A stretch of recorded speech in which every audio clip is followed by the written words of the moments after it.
আসসালামু আলাইকুম।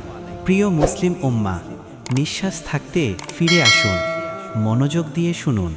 মানুষের হক নষ্ট করছেন, অন্যের সম্পদ খাচ্ছেন, একটু থামুন। হারাম উপার্জনে শান্তি নেই।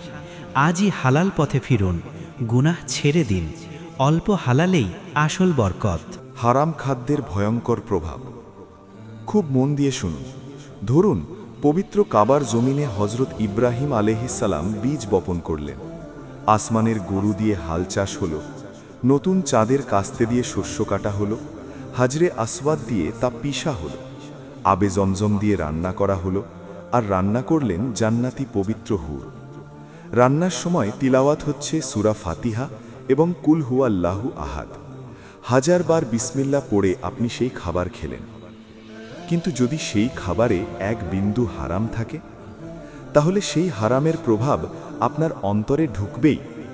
আপনার নফস শক্তিশালী হয়ে যাবে, ইবাদতে মন বসবে না, নামাজ হবে কষ্টের, দোয়া হবে নির্জীব, হৃদয় ধীরে ধীরে কঠিন হয়ে যাবে, আর আপনি বুঝতেও পারবেন না কখন আল্লাহ থেকে দূরে সরে গেছেন।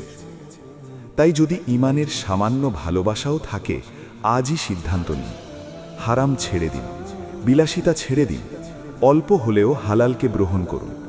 কারণ হালালের অল্পই নাজাতের পথ, আর হারামের সামান্যই ধ্বংসের কারণ। মাসনাবি-এর রুমি থেকে অনুপ্রাণিত। ইসলামিক ভিডিও পেতে সাবস্ক্রাইব করুন, লাইক ও শেয়ার করতে ভুলবেন না।